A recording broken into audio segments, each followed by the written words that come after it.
Planète Marché, comme tous les soirs, le principe, c'est clair, c'est simple. 3 gérants sont avec nous. On est ravi d'accueillir Nicolas Brault. Bonjour Nicolas. Bonjour Fabrice. Vous êtes directeur associé chez Autingue Banque Privée, spécialiste des actions. Et avec vous, on va voir justement ce qu'il faut faire pour cette année 2026. À vos côtés, on accueille Vincent Lecartier. Bonjour Vincent. Bonjour Fabrice. Gérant senior et responsable de l'allocation d'actifs chez WeSave. Bienvenue à vous. Avec vous, on fera un petit point sur la macro. Qu'est-ce qu'on fait? Les allocations, hein, vous êtes responsable de l'allocation. On va voir ce qu'on vous nous proposez. Et puis enfin, François Rimeuve. Bonjour François. Bonjour Fabrice. Et bienvenue, stratégiste senior chez Crédit Mutuel Asset Management. François, tiens, on va démarrer avec vous. On peut saluer déjà, si on fait un petit retour en arrière avant de s'occuper de l'actualité. On a eu un cru 2025 plutôt exceptionnel, hein, pour toutes les classes d'actifs qui ont plutôt bien marché. L'épargne des Français, on le sait, est abondante. C'est investi sur ces marchés. Mais on se demande effectivement, et maintenant, pour 2026, est-ce qu'on est sur la même dynamique selon vous? La dynamique top-down, c'est à peu près la même. 2025, c'est une année où, globalement, mis à part le trou d'air qu'on a eu autour de l'annonce des tarifs en avril, sinon, c'est des prévisions de croissance qui augmentent. C'est un risque inflationniste qui a plutôt tendance à diminuer, aidé par le pétrole, mais pas uniquement, la modération des salaires. Enfin, on peut être très long sur le sujet. Et donc, globalement, quand on a des marchés qui saluent à la fois des perspectives de croissance solide et un risque inflationniste plutôt en baisse, c'est un espèce de marché de Goldilocks. Et donc, là, c'est boucle d'or. Hein. C'est très positif pour la prise de risque. Et c'est ce à quoi on a assisté en 2025. Et si on regarde l'état dans lequel on est en ce début d'année 2026, c'est à peu près le même. Les révisions de croissance continuent à être positives. Le risque inflationniste, il est globalement en baisse, à peu près partout. Alors, on peut minorer un peu ça à certains endroits. On ne dit pas qu'il n'y a pas de risque, mais globalement, il est quand même plutôt en baisse par rapport à ce qu'on voyait il y a 2, 3 ou 4 mois encore. Et donc, oui, la tendance top-down, c'est la même. C'est plutôt un environnement qui pousse à la prise de risque. Maintenant, ça ne veut pas dire qu'il n'y a pas de risque. Ça ne veut pas dire que une fois que le consensus est complètement sur la même longueur d'onde que de cette prise de risque, que ça ne devient pas dangereux, que le positionnement n'est pas trop fort, etc. Donc il y a différents facteurs qui peuvent amener à avoir envie de minorer un peu cette prise de risque au bout d'un moment, mais aujourd'hui c'est toujours plutôt la tendance qui domine. Ouais. On a presque l'impression que par rapport au début d'année dernière, où là justement il y avait Trump qui arrivait, on ne savait pas trop à quelle sauce on allait être mangé, on parlait déjà des tarifs, on a l'impression même que c'est presque plus simple cette année. Nicolas Brault, quel est votre sentiment? Je ne sais pas si on peut dire ça, Fabrice. Il y a un biais presque saisonnier. Oui. Le mois de janvier l'année dernière était bon. Hein. C'était en février que ça s'est retourné. Jusqu'en mi-février, on était ou jusqu'à la prise de fonction, je ne sais plus si c'était 17 ou 18 janvier de Donald Trump. Et je ne pense pas qu'on sorte de 2025 en dépit du bilan des marchés, bilan positif, sur les obligations d'ailleurs comme sur les actions, avec un sentiment qu'on est dans un monde sûr, visible. Hein, il y a aussi une volatilité qui est maintenant fait partie d'un new normal. Donc, pour revenir à ce que François vient de dire, c'est indiscutable qu'en approche macro ou top-down, il y a des éléments de visibilité. On a terminé l'année sur des effets favorables. Et on commence l'année objectivement, ces effets sont toujours à l'œuvre. Même si on a eu une petite alerte fin d'année dernière, la bulle sur l'IA, on va en parler ou pas. Je sais pas si c'est une petite alerte. Ça fait au moins 6 mois ou 9 mois que ce sujet est dans l'air et il n'a pas changé. On va parler des semi-conducteurs, on évoquera certains points là-dessus, puisque la publication du jour... On va en parler dans un instant. Je termine le tour de table avec Vincent, juste pour avoir la big picture, là, comme on est dans les anglicismes. Donc un petit peu votre... le ressenti là pour ce début d'année. J'imagine, c'est vrai que c'est toujours le jeu des provisions. On prend des bonnes résolutions sur son portefeuille ou sur son allocation. Comment vous voyez cette année pour vous, Vincent? Les agitations de Trump encouragent les autres États à dépenser. Il y a des replis sur soi, il y a des problématiques de souveraineté, ce qui veut dire que, comme l'année dernière, on aura cette année assez logiquement des dépenses budgétaires qui vont rester soutenues. Et pour rejoindre ce que disait François sur la partie inflation, on est globalement sur plutôt de la désinflation que de la reflation, ce qui veut dire que les banques centrales qui n'ont pas encore intégralement baissé leur taux d'intérêt devraient maintenir les baisses qu'elles ont déjà accomplies, voire même on peut commencer à réenvisager de faire du quantitative easing. Donc on est dans un contexte où effectivement assez Goldilocks, assez boucle d'or, où effectivement on a à la fois un soutien budgétaire qui est fort et des conditions monétaires qui sont accommodantes. Donc le contexte de l'année dernière, il se prolonge cette année plutôt dans de bonnes conditions. C'est ce qu'on nous répète en tout cas depuis ce début d'année, priorité ou en tout cas aux actifs risqués. Quand on regarde l'actualité, on vient d'en avoir un écho, notamment avec ces très bons résultats, que ce soit dans la banque, on va y revenir, ou dans les semi-conducteurs aujourd'hui avec TSMC. On a l'impression vraiment qu'on a des entreprises quand même qui sont en train de piocher des milliards. Hein, résultats extrêmement massifs, 14 milliards sur le dernier trimestre pour TSMC et qui tirent tout ce segment. Nicolas, quelle est votre analyse là-dessus ? On est au début de la saison de publication de résultats, ça commence fort. Les banques tout au long de la semaine, Richemont qui est un acteur de référence dans le luxe, oui. et TSMC qui est probablement le deuxième acteur le plus symptomatique des effets de l'intelligence artificielle sur l'écosystème et notamment les semi-conducteurs. Donc, oui, là, on parle souvent des pelles et des pioches dans une révolution ou dans une ruée, qu'elle soit vers l'or ou vers l'intelligence artificielle. Là, on est dans les super pioches. Hein, on est sur le best in class, ouais. Qui probablement occupe une part de marché de l'ordre de 60% dans les segments les plus haut de gamme, les 2 nanomètres, les applications pour l'intelligence artificielle. Et les résultats, Pauline l'a démontré tout à l'heure, sont spectaculaires. Ça va de pair aussi avec une marge opérationnelle à 64%. Donc, les bons parcours jusqu'à aujourd'hui sont pleinement justifiés par les réalisations et l'exécution. Mais, pour aller plus loin et pour nous projeter sur l'ensemble de 2026, il faudra à un moment donné qu'on parle d'autre chose et qu'on soit porté par d'autres choses que par l'intelligence artificielle. J'ajoute dans le cas de TSMC, et je veux dire aucun mal de TSMC, qui est une entreprise référente depuis des décennies en Asie, qui n'a cessé de gagner en puissance dans la chaîne de valeur des semi-conducteurs et qui fait la tendance. Les valos sont très élevés, c'est la capitalisation la plus importante d'Asie, c'est 1400 milliards de dollars de capi, donc c'est déjà dans les cours. Donc, trouver un point d'entrée sur ces niveaux-là, sur l'ensemble de la chaîne des semi-conducteurs ou sur ASML, qui valait 590 € il y a 5 mois et qui en vaut le double, on va avoir du mal à vous dire qu'aujourd'hui, on peut y aller les yeux fermés. Donc, attention, on commande des résultats. Il n'y a aucun signe, pour l'instant, d'une rupture. Mais en revanche, la discussion sur est-ce qu'on est dans une bulle de valorisation, peut-être pas, mais une bulle de concentration des investissements avec des montants qui ne cessent d'augmenter, là, il y a débat.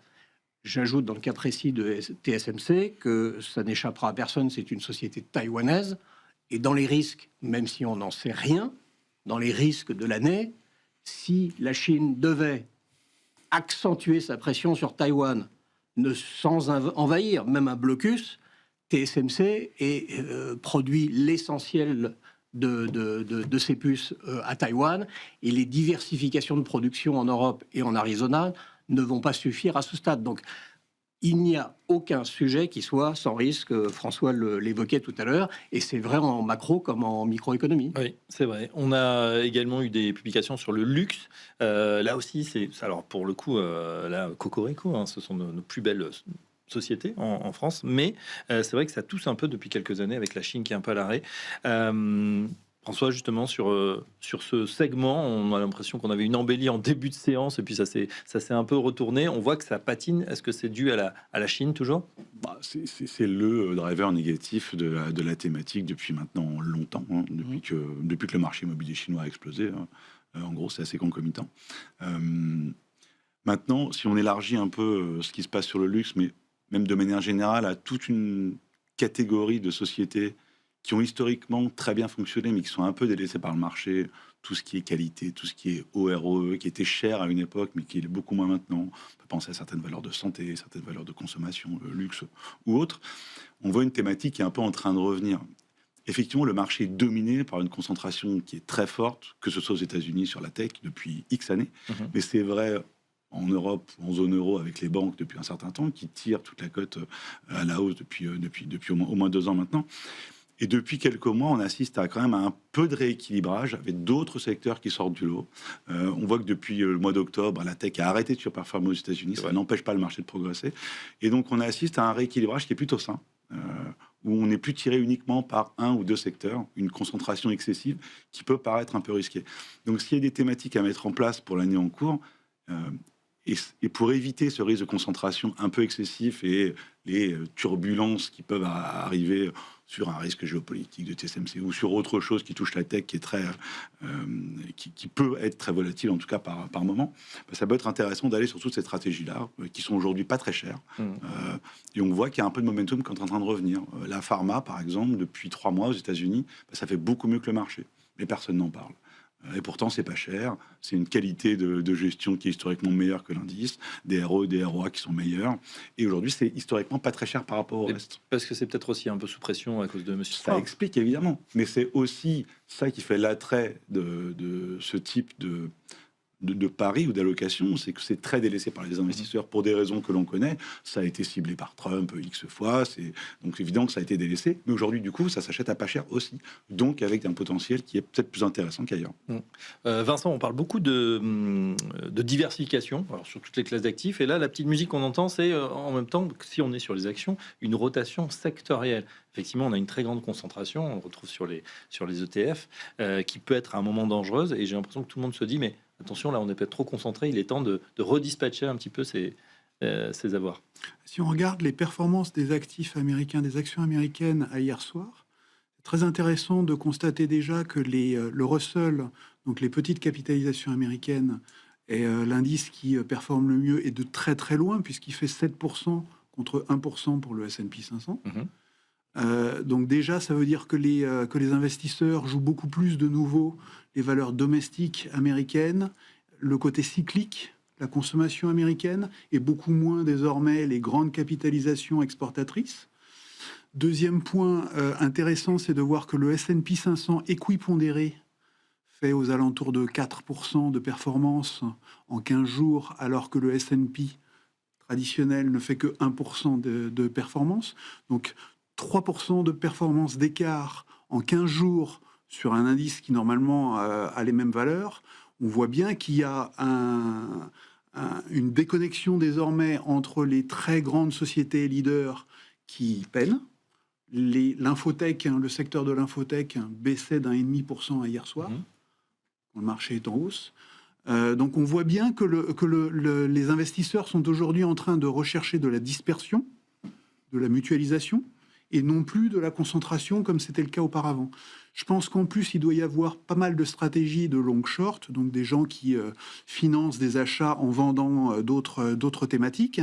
Et très probablement, les grands leaders, les 7 magnifiques ou ce genre de thématiques qui étaient achetés systématiquement, ont réduit la voilure. Les publications approchent en plus, donc on est incité à le faire. Et si on réduit la voilure de ce côté-là, on achète en face ce qu'on avait vendu pour financer l'opération des 7 magnifiques. Voilà. Donc je pense qu'il y a la rotation un peu mécanique et de la rotation également recherchée de la part des investisseurs à l'heure actuelle. Après, il faudra voir effectivement sur ces résultats qui risquent d'être aussi peut-être spectaculaires. Gare aux sanctions aussi, comme les valeurs sont très chères. Si on fait un faux pas, on a vu qu'il y avait voilà, des dizaines de milliards parfois de capitalisation qui partaient en fumée. Nicolas, on a entendu effectivement small et mid cap qui vont bien aux États-Unis. Vous vouliez en parler également parce que ça fait longtemps qu'on a parlé de ces secteurs qui étaient en retard, qui a amorcé à remonter. En tout cas, on l'a vu l'an dernier en France. Est-ce que ça va se poursuivre pour cette année? Écoutez, c'est en tout cas un segment du marché qui a retrouvé sa place dans les portefeuilles de notre point de vue, pour des raisons qui sont à la fois de valorisation et de sensibilité a priori qui reste à démontrer sur une reprise cyclique.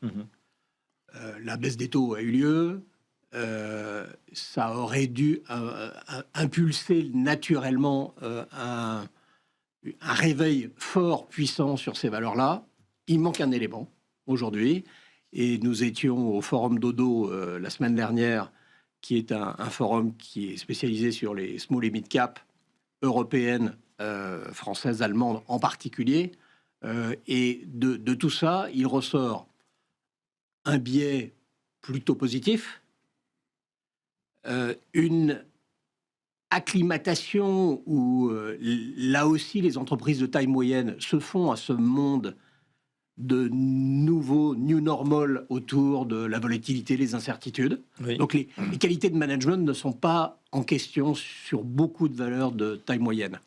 En revanche, ce qui manque, c'est la dynamique de résultat.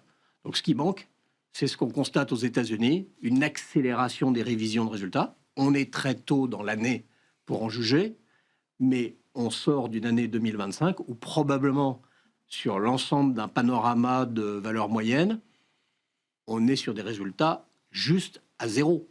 Oui. Donc la dynamique bénéficiaire doit, pour valider nos anticipations de marché, que ce soit en macro ou en micro, s'appuyer sur des résultats en bas de page qui s'améliorent.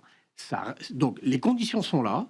Mais il n'y a pas encore les indices tangibles. Voilà. Et ce qui ressort du discours, si on essaye de faire une synthèse, il y a évidemment d'énormes différenciations sectorielles. Il y a des secteurs qui ne vont pas bien du tout, l'automobile, la chimie, et puis d'autres qui ont une dynamique. Mais ce qui ressort de tout ça, c'est qu'il y a beaucoup d'actions, on appelle ça en anglais self-help, ou de restructuration, d'amélioration des coûts. Mais la question de l'amélioration des volumes reste un souhait plus qu'une réalité à ce stade. Très bien. Bon, voilà pour notre... Vous voulez ajouter quelque chose Non. On va passer à notre page macro. On va traverser l'Atlantique puisqu'il y a une question qui se pose. Bien évidemment, c'est celle de l'indépendance de la Fed. On sait que Jérôme Powell va céder son fauteuil dans quelques mois et certains disent, bah voilà, maintenant, là, on va avoir une Fed qui est complètement aux ordres de Donald Trump. Est-ce que c'est aussi votre analyse? Le feuilleton de la Fed. Il y a énormément de choses là-dedans. In fine, j'espère et je pense toujours aujourd'hui que le soutien à la fois politique mais dans d'autres institutions pour l'indépendance de la Fed sont suffisants.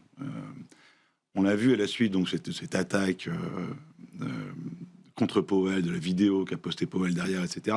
Un certain nombre de faits, soutien d'un certain nombre d'anciens de la Fed, à la fois républicains et démocrates, ça c'est positif.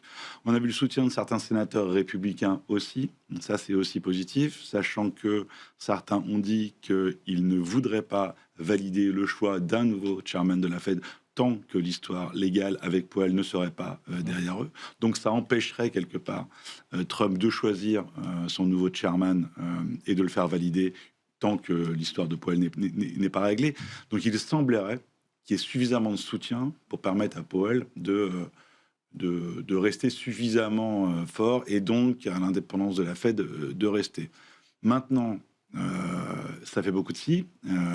Il est quand même très très probable que le prochain chairman de la Fed soit l'un des deux Kevin, que ce soit des politiques monétaires très accommodantes, un peu aux ordres de l'exécutif, qui soient poussées.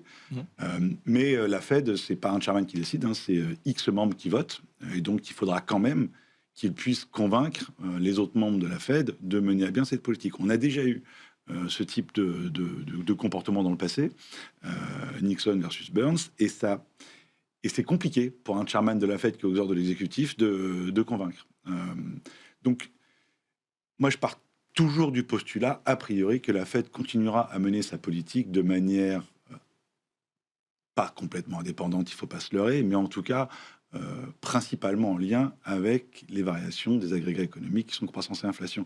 Et quand on prend un peu de recul, c'est finalement ce qui s'est passé en 2025. Trump se plaint énormément, mais Powell a quand même baissé les taux 3 fois en l'espace de 15 mois, alors que le corps PCE est quasiment à 3%, que le taux de chômage n'est pas très loin de ses plus bas, que les marchés equity sont très en hausse. Donc, il n'y a pas non plus un besoin excessif de rendre la politique monétaire plus accommodante. Et pourtant, ils ont baissé un peu les taux. Ils ont baissé. Donc, ça va continuer. Tiens, Vincent Le Quartier, ça va continuer. Est-ce que vous pensez qu'il va y avoir ces fameux jumbo cuts qui sont annoncés, en tout cas attendus par Donald Trump? Je pense que le fait d'avoir énormément politisé le débat fait que les jumbo cuts deviennent improbables. paradoxalement, parce que je pense que les autres membres votants ne voudront pas paraître être soumis à la volonté de Trump. Donc je pense que les jumbo cuts, ça me paraît exclu désormais. Combien de baisses de taux vous envisagez pour cette année? Le consensus est entre 2 et 3. Moi, je suis plutôt dans les deux. Je suis plutôt optimiste sur la croissance américaine. Je soupçonne qu'on puisse même que le consensus puisse être favorablement surpris cette année, et donc que la nécessité de baisser les taux soit moins indispensable que ce qu'on peut imaginer.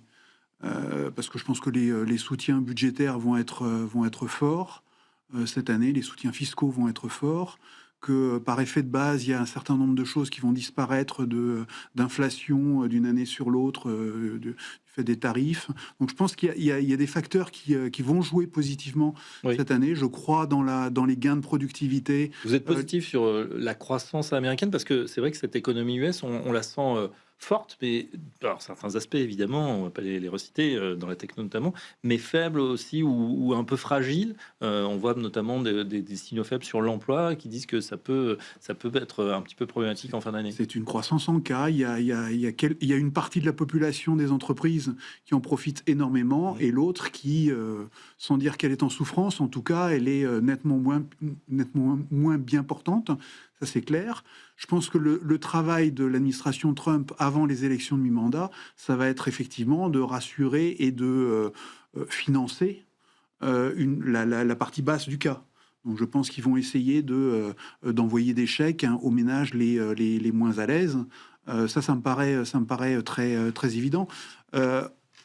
Ensuite, pour répondre à votre question sur les baisses de taux, pour moi, 2, ça me paraît largement suffisant. Et je pense qu'une des grandes choses qu'il faudra surveiller, c'est éventuellement l'évolution du dollar, parce que le consensus est très largement baissier, avec l'idée qu'il pourrait y avoir énormément de baisses de taux.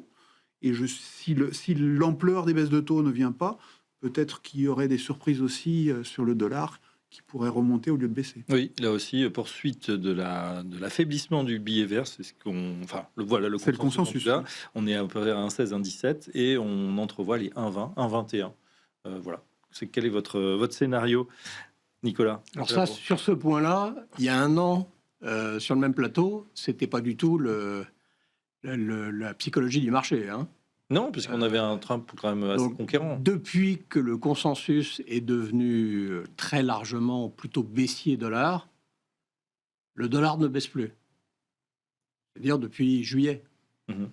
Juillet, c'est 6 mois, hein, c'est pas 6 jours. C'est pas pour ça qu'il est haussier, mais c'est intéressant d'entendre ce que dit Vincent, parce que le scénario d'un dollar qui remonterait sur l'euro en dessous de 1,10, peu de gens l'ont. Personne ne l'a. Alors moi, je suis plutôt dans le camp de croire que le dollar est soumis à des pressions politiques, administration Trump, ou politiques. Il y a, depuis un an, un changement de la perception qu'ont les investisseurs internationaux et parfois américains sur la qualité de la signature américaine, sur sa prévisibilité, sur sa gouvernance. Le sujet de la Fed, c'est un sujet de gouvernance, c'est la banque centrale du monde. Le fait qu'il y ait un pilote dans l'avion à la Fed, c'est quelque chose qui est important pour les marchés financiers, l'économie américaine, l'économie mondiale. Mais on entend beaucoup ce mot de dédollarisation, c'est-à-dire les pays qui voudraient se délaisser un peu de leur billet vert, qui font de l'accumulation sur l'or ou des monnaies de réserve, qui regardent les cryptos. Oui, enfin, la réalité, c'est que vous voyagez dans le monde entier. Le dollar, vous pouvez acheter vous pouvez acheter n'importe quelle devise locale avec du dollar. Donc, oui, il y a cette volonté de se désensibiliser, mais quand vous êtes chinois et que vous vendez beaucoup aux États-Unis, vous gardez beaucoup de dollars et de bons du Trésor. Donc, c'est pas tellement ça. Moi, c'est plus le côté du forex et du dollar, eu égard à la dynamique de croissance, où vont les taux d'intérêt, mais aussi la perception qu'on a des États-Unis. L'administration américaine, en tout cas Trump, est entouré de certains conseillers qui sont ouvertement baissiers sur le dollar.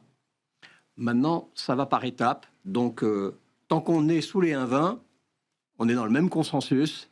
C'est vraiment une question. Donc, en fait, je ne réponds pas à votre question, hein. On a aujourd'hui des publications en Europe d'entreprises et on va les avoir aux États-Unis un peu dans l'autre sens. Nous sommes beaucoup plus exportateurs que les entreprises américaines, mais où l'effet change est massif. Chez Richemont aujourd'hui, c'est 10 points. C'est 4% publié, alors pardon, c'est 11% en organique et 4% publié, donc il y a un delta de 7 points, c'est massif.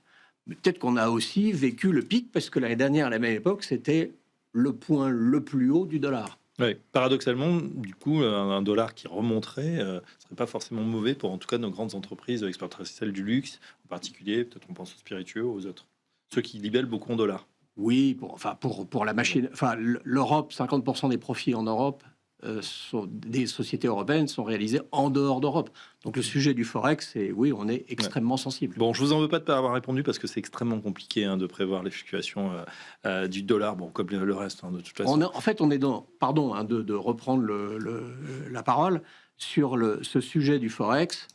On est finalement dans un environnement stable depuis 6 mois, alors qu'on a l'impression d'une instabilité chronique dans notre environnement. C'est ça qui est intéressant.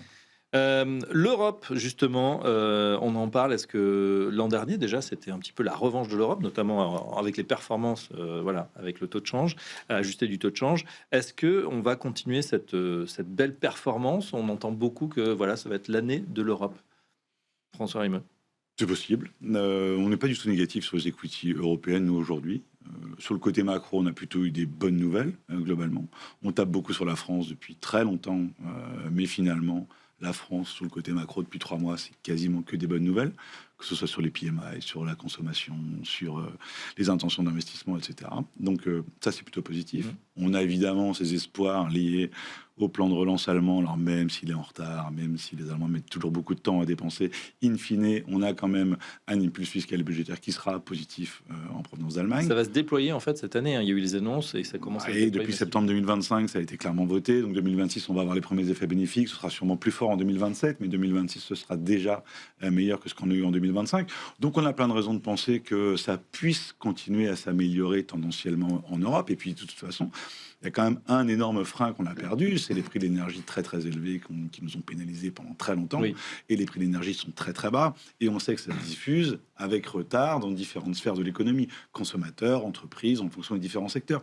Et on a toujours du mal à apprécier ces effets positifs de second rang qui sont compliqués à calculer. Et qui sont longs surtout. Et qui sont longs. Et donc, à la fois sur l'inflation, ça a des effets positifs dans le temps, pas uniquement sur ce qui est stricto sensu lié au prix du pétrole, mais aussi sur les différents secteurs. Donc tout ça joue positivement. Et effectivement, le côté euro en hausse qui pénalise toutes les variations de bénéfices, ça aussi c'est derrière nous. On n'est pas certain que l'année 2026 soit un bis repetita que 2025, pas du tout. Un euro à 1,25, nous, ça nous paraît quand même difficile à imaginer. Donc je dis pas que ça va aller à un 10, mais si on reste entre un 15 et un 17, on va pas avoir cet effet négatif qu'on a eu en 2025. Donc oui, ça peut continuer à s'apprécier, la zone euro. Très bien.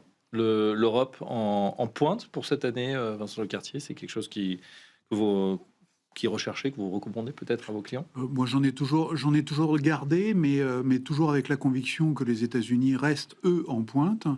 Que de toute façon, avec l'IA, s'il doit y avoir une infusion, une diffusion de l'IA aux autres secteurs que ceux à proprement parler de la techno, ça se fera en priorité aux États-Unis, puisque l'imbrication, elle est naturelle aux États-Unis, entre le top de la tech et le reste des secteurs. Donc pour moi, la priorité des investissements, ça reste les États-Unis. Je pense qu'il faut garder... En termes d'allocation, tiens, ça donne quoi? Donc si on a une poche action, on fait quoi? La moitié des États-Unis, si on je reste grosso modo sur 2 tiers États-Unis avec un gros biais techno, une poche, on va dire ensuite équilibrée entre l'Asie et l'Europe. La réflexion qui commence à couver, c'est celle de repondérer un peu plus l'Angleterre, parce que c'est un pays qui a beaucoup de représentation de bancaires et de matières premières dans les indices. À l'évidence, la thématique de fusion dans les secteurs des matières premières est en train de monter en puissance. L'intérêt des investisseurs pour ce thème, on a beaucoup regardé l'année dernière les métaux physiques. mais je pense qu'il faut regarder de plus en plus aussi les industriels et les entreprises elles-mêmes.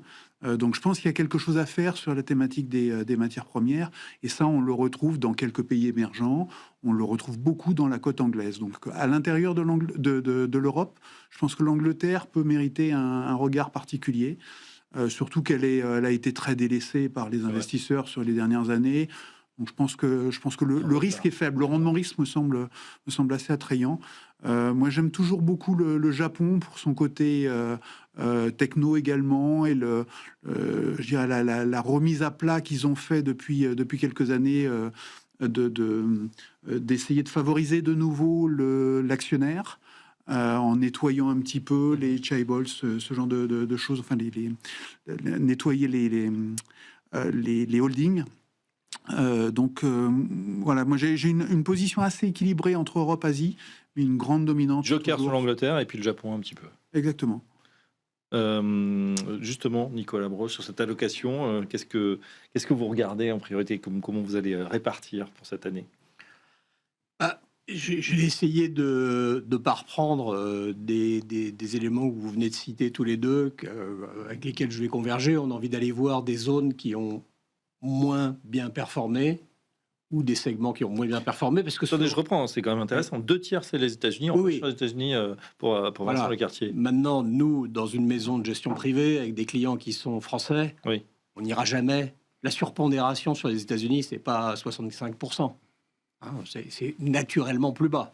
D'autant, alors après, c'est une jonglerie, mais c'est une réalité économique que beaucoup d'entreprises européennes sont en fait, leur premier marché, c'est aux États-Unis.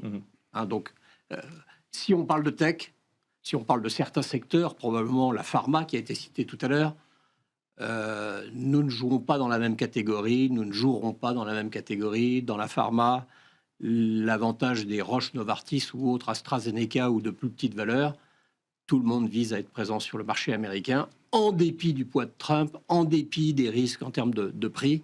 C'est ce marché-là qui rémunère l'innovation d'aujourd'hui, d'hier et de demain. Donc, mais en revanche, je crois que sur l'Europe, puisqu'on parle d'un besoin, d'une envie de diversification, on est en début d'année, on a envie de donner sa chance aux produits, et donc de voir si d'autres segments ne peuvent pas se réveiller.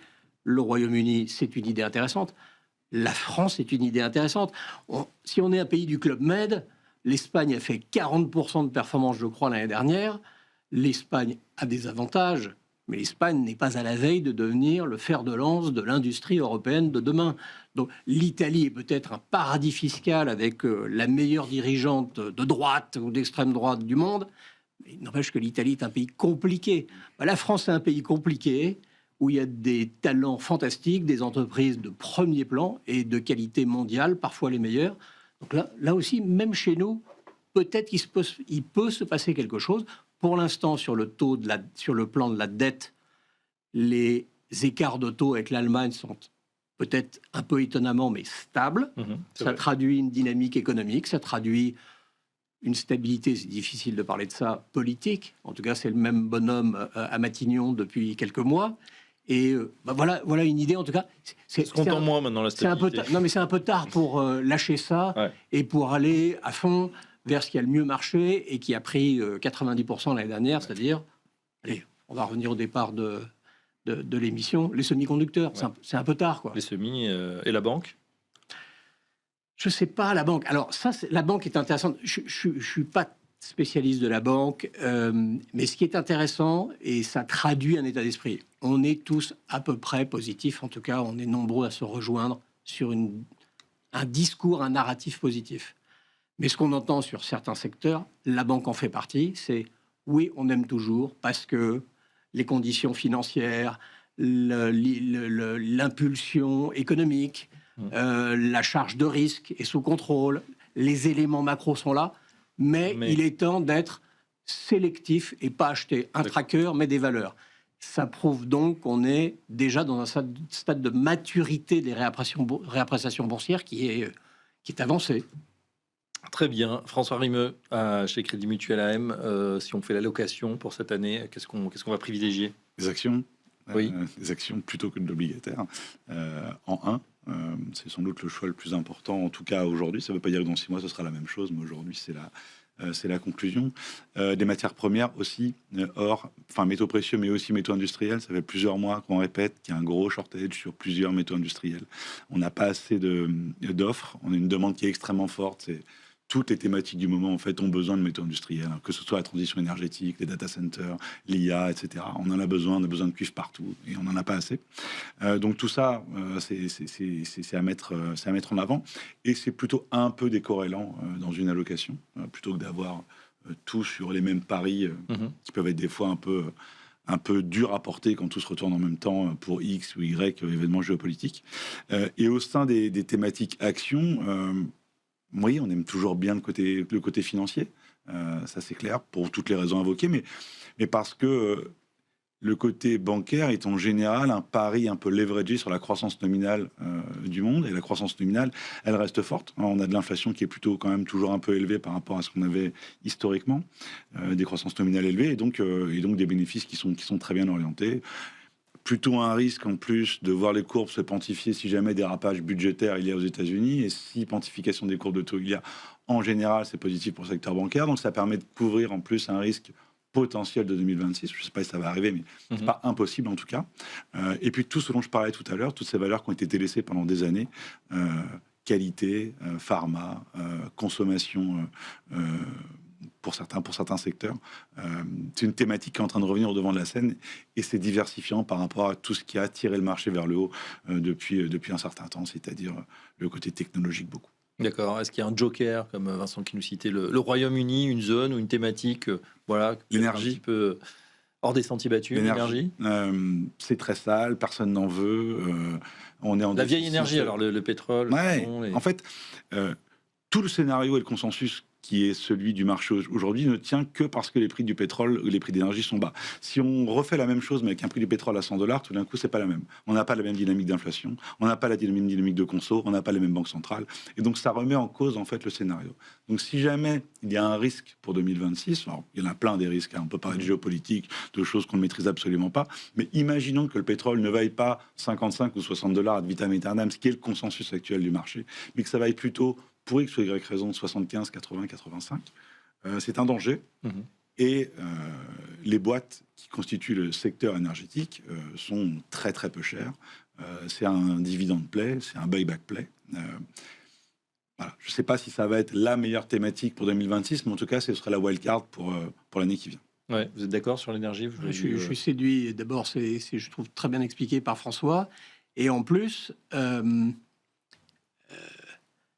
l'agitation, heureusement on ne parle pas de tout ça, de Trump sur tous les sujets, surtout là où il y a des matières premières, et le Venezuela qui a fait s'est mis en vedette bien malgré lui depuis 15 jours, peut-être masque un sentiment au sein de l'administration américaine qu'on approche d'un stade de plateau sur la production des principaux bassins du Permian, entre le Texas, Nouveau-Mexique, c'est-à-dire il n'y aurait plus assez noir. Pardon, nous sommes dans un état des lieux où la plupart des observateurs spécialistes, et même non spécialistes, disent l'offre est abondante. Il n'y a pas d'accord au sein de l'OPEP pour restreindre. Donc pour l'instant, la pression est à la baisse sur le prix du baril.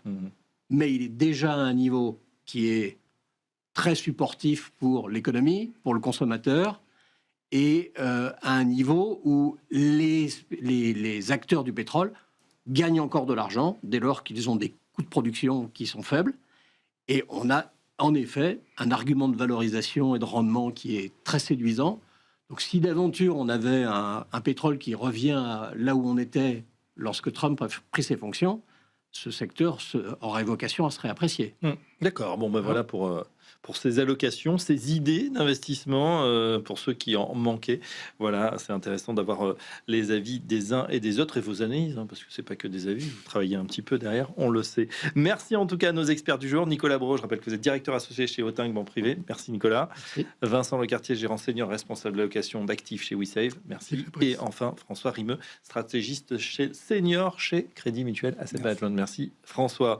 Voilà, dans quelques instants, la suite et on va reparler des matières premières. À tout de suite.